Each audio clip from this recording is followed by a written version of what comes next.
नमस्कार। Super India news TV में आपका स्वागत है। मैं हूं राजेश आर्य। आइए देखते हैं आज का विशेष समाचार। जनादेश से निकले दो विशेष संदेश। जहां जम्मू कश्मीर का जनादेश यह कहता है कि इस क्षेत्र में लोकतंत्र सशक्त एवं जीवंत है, वहीं हरियाणा के नतीजे मोदी के कथित ह्रास के नैरेटिव को खारिज करते हैं। जम्मू कश्मीर और हरियाणा के विधानसभा चुनावों ने देश का ध्यान इसलिए और अधिक आकर्षित किया हुआ था क्योंकि लोकसभा चुनाव के बाद होने वाले ये पहले चुनाव थे जहां जम्मू कश्मीर की जनता ने नेशनल कॉन्फ्रेंस यानी नेका कांग्रेस गठबंधन को बहुमत दिया, वहीं हरियाणा की जनता ने भाजपा को तीसरी बार सत्ता सौंपी। यह भाजपा ने करीब 40% वोट हासिल कर हैट्रिक लगाई। जम्मू कश्मीर में भाजपा का प्रदर्शन पहले से थोड़ा बेहतर रहा। इस बार उसे करीब 3% वोट अधिक मिले। कांग्रेस को दोनों राज्यों में नुकसान हुआ।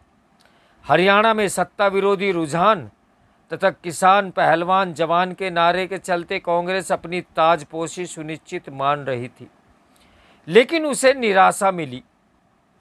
जम्मू कश्मीर में वह नेशनल कांग्रेस की पिछलग्गू बन गई। उसे पिछली बार से भी कम सीटें मिली।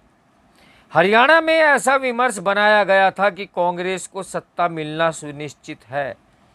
किसानों, महिला पहलवानों और अग्निवीर जवानों को मोदी के विरोध में बताया गया था, लेकिन यह साफ हुआ कि किसान आंदोलन समर्थ किसानों और राजनीतिक दलों द्वारा पोषित था।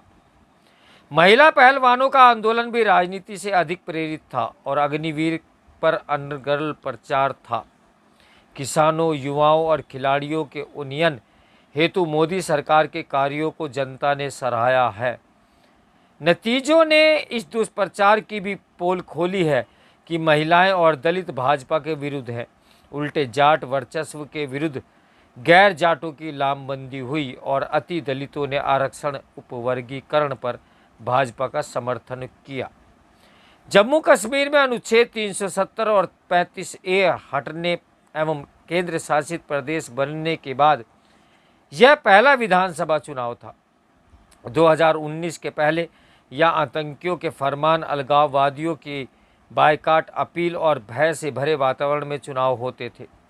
मोदी सरकार ने लोकतंत्र बहाली के लिए 2019 में ब्लॉक डेवलपमेंट काउंसिलिंग, 2020 में डिस्ट्रिक्ट डेवलपमेंट काउंसिलिंग और 2021 में पंचों एवं सरपंचों के चुनाव कराए।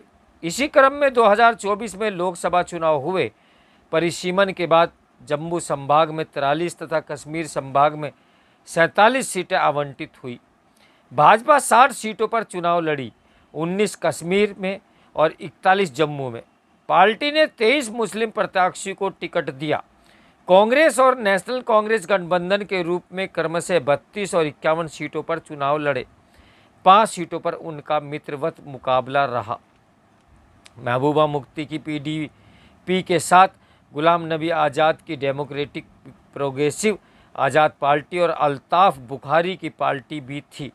इसके अलावा अवामी इत्तेहाद पार्टी भी चुनाव में उतरी, जिसके मुखिया सांसद इंजीनियर रशीद आतंकी फंडिंग के मामले में तिहाड़ में बंद थे। लेकिन देखिए, सर्वोच्च न्यायालय ने उन्हें चुनाव प्रचार के लिए जमानत पर रिहा कर दिया। उन्होंने लोकसभा चुनाव में उमर अब्दुल्ला को हराया था, लेकिन उनके दल समेत अन्य पार्टियां कुछ नहीं कर सकी। PDP भी बुरी तरह सिमट गई। नेशनल कांग्रेस और अन्य क्षेत्रीय दलों का एजेंडा एक था, अनुच्छेद 370 वापस लाना और राज्य का दर्जा बहाल करना, उन कानूनों को भी समाप्त करना जो विशेष राज्य दर्जे को प्रभावित करते हैं, राजनीतिक बंदियों को रिहा करना, पाकिस्तान से वार्ता करना, भू स्वामित्व की सीमित करना, जन सुरक्षा कानून खत्म करना आदि। कांग्रेस महिलाओं और बेरोजगारों के लिए भत्ते एवं बीमा योजनाओं जैसी अपनी कुछ लोक लुभावन गारंटियों के साथ मैदान में थी, जबकि भाजपा ने जम्मू कश्मीर में लोकतंत्र की स्थापना, क्षेत्रीय विकास, युवाओं के भविष्य का निर्माण और आतंकवाद, अलगाववाद, परिवारवाद एवं भ्रष्टाचार को समाप्त करने पर जोर दिया। आतंकियों द्वारा हिंदुओं के दमन से लाखों हिंदुओं को कश्मीर छोड़ना पड़ा था, जिसके कारण आज कश्मीर पूर्णतः मुस्लिम बहुल हो गया और उनमें भाजपा की पैठ नागण्य है। कश्मीर में मतदाताओं का वोट बटा नहीं, वह एक मुश्त नेशनल कांग्रेस को ही गया। जम्मू संभाग में मुस्लिम आबादी 1/3 है। यहाँ के केवल 4 जिले जम्मू, कठुआ, सांबा और उधमपुर हिंदू बहुल हैं। पीर पंजाल में पुंछ और डोडा मुस्लिम बहुल हैं तथा चिनाब घाटी के 3 जिले मिश्रित आबादी वाले हैं। मजहब के अलावा जम्मू में जाति, जनजातीय और भाषाई अस्मिता प्रभावी है। इसलिए जहां कश्मीर में भाजपा के लिए कोई राजनीतिक स्पेस नहीं है, वहीं जम्मू में उसे कांग्रेस, पीडीपी और नेशनल कांग्रेस आदि से राजनीतिक स्पेस साझा करने की व्यवस्था है। जम्मू में 2014 से भाजपा का प्रभाव बढ़ा, तब उसे 25 सीटें और 23% मत मिले थे। इस बार उसकी सीटें और वोट बढ़े हैं। इन चुनावों में पीडीपी को 14% मतों का नुकसान हुआ। आश्चर्यजनक रूप से आम आदमी पार्टी ने डोडा में भाजपा को हराकर अपना खाता भी खोला।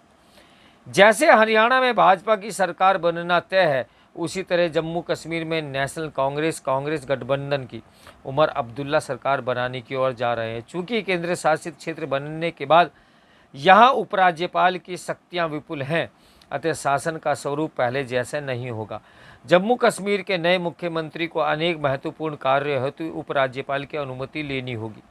पुलिस, सार्वजनिक व्यवस्था, अखिल भारतीय सेवाओं और भ्रष्टाचार निरोधक ब्यूरो से संबंधित प्रस्ताव अब सीधे मुख्य सचिव के माध्यम से उपराज्यपाल को भेजे जाएंगे। उसे वित्त विभाग के अनुमोदन की जरूरत नहीं होगी। जम्मू कश्मीर और हरियाणा चुनावों के संदेश भिन्न हैं। जहां जम्मू कश्मीर चुनावों ने विश्व को एक संदेश दिया है कि भारत के इस भूभाग में लोकतंत्र सशक्त और जीवंत है, वहीं हरियाणा का जनादेश भाजपा और प्रधानमंत्री मोदी के तथाकथित ह्रास एवं डबल इंजन को फेल होने के नेरेटिव को खारिज करता है। ये दोनों ही संदेश बहुत ही महत्वपूर्ण हैं। भाजपा जानती थी कि जम्मू कश्मीर में केवल 60 सीटों पर चुनाव लड़कर बहुमत पाना और सरकार बनाना संभव नहीं। उसे तो यह साबित करना था कि उसने जम्मू कश्मीर में लोकतंत्र की जड़ें गहरी करने का काम किया है। वह इसमें सफल भी रही।